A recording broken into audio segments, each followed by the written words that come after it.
டே 2 பார்க்கலாம் வாங்க. எங்களோட பால்கனி வியூ இதுதான். அவ்ளோ பனி இருந்தது. அன்னைக்கு டே ஃபுல்லாவே சில் கிளைமேட்டா தான் இருந்தது. ஸோ 9:00 இருக்கும். எவ்ளோ பனி இருக்குன்னு பாருங்க. ஸோ செகண்ட் டே வந்து நாங்க ஃபுல்லாவே ரென்டல் ஆட்டோ எடுத்துட்டோம். ஸோ மார்னிங்லேருந்து ஈவினிங் வரைக்குமே வந்து அவங்க ஒரு 10 டூ 15 ஸ்பாட்ஸ் கவர் பண்றேன்னு சொல்லியிருந்தாங்க. ஸோ எந்த பிளேஸஸும் நமக்கு தெரியாதுன்றதுனால ரென்டல் ஆட்டோ எடுத்துட்டோம். கேப் வந்து பாப்பாக்கு செட் ஆகாது. அதனால தான் ஆட்டோ எடுத்திருந்தோம். வர வழியில ஒரு சாய்பாபா டெம்பிள் பார்த்துருந்தோம். நெக்ஸ்ட் வந்து இந்த ஷேர்வராயன் டெம்பிள் தான் கூட்டிட்டு வந்திருந்தாங்க. ஹில்ஸ் மேல இருக்கு. ஸோ இந்த மாரி ஒரு கேவ் மாரி இருக்கும். அதுக்குள்ள போய் பார்க்குற மாதிரி இருக்கும். இது ஒரு பெருமாள் டெம்பிள் நல்லா இருந்தது. அங்கேயே ஒரு வியூ ஸ்பாட் கூட வச்சிருந்தாங்க. ஸோ அங்கேருந்து நீங்க பார்க்கும்போது கீழ சேலம்லேருந்து ஏற்காடுக்கு வர ஹேர்பின் பென்ஸ் எல்லாமே அவ்ளோ கிளியரா இங்கேருந்து இப்படி ஏறுறது எல்லாமே அழகா இருந்தது. வாயிலேருந்து ஒரே புகையா வந்துட்டு இருந்தது. அவ்ளோ பனி. நெக்ஸ்ட் வந்து ஒரு ஓல்டஸ்ட் சர்ச்சுக்கு கூட்டிட்டு போனாங்க. ஸோ கிறிஸ்மஸ் டைம்ன்றதுனால நல்லா டெக்கரேட் பண்ணியிருந்தாங்க. நல்லா இருந்தது. நெக்ஸ்ட் வந்து லேடி சீட் வியூ பாயிண்ட் தான் போயிருந்தோம்.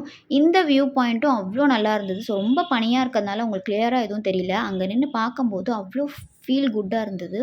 அதே மாதிரி தான் நெக்ஸ்ட் வந்து gents seat view point. So இந்த வியூ பாயிண்ட் எதையுமே நீங்க மிஸ் பண்ணிடாதீங்க. ரொம்ப நல்லாருக்கு மேலேருந்து பார்க்கும்போது. ஸோ இந்த வியூ பாயிண்ட்லேருந்து வாக்கபிள் டிஸ்டன்ஸில் வந்து ஒரு 3 ஸ்பாட் இருக்குது. ஒரே பிளேஸில் இருக்குது. ஸோ என்ட்ரி வந்து 3 இருக்கும். எக்ஸிட் வந்து ரோஸ் கார்டனில் மட்டும் தான் இருக்குது. ஸோ நாங்கள் வந்து லாஸ்ட்டாக பொட்டானிக்கல் கார்டன் வந்தோம். இங்கே எக்ஸிட்டே இல்ல. திரும்ப நாங்கள் ரோஸ் கார்டன் வழியா தான் போற மாரி இருந்தது. ஸோ யாராச்சும் இந்த ஸ்பாட் விசிட் பண்றீங்க அப்படின்னா, ஃபர்ஸ்ட்டு வந்து பொட்டானிக்கல் கார்டன் விசிட் பண்ணிடுங்க. இங்க ஃபோட்டோ வந்து நல்லா எடுக்கலாம். அழகா இருக்கும் பிளேஸு. நெக்ஸ்ட்டு வந்து சில்ட்ரன்ஸ் பார்க்கு. ஜஸ்ட் ஒரு பார்க் மாரி தான் இருக்கும்.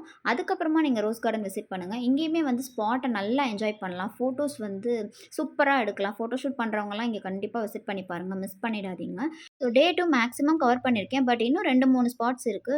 ஷார்ட்ஸ் போடுறதுனால என்னால ஃபுல்லா கவர் பண்ண முடியல. கீப் வாட்சிங். பை.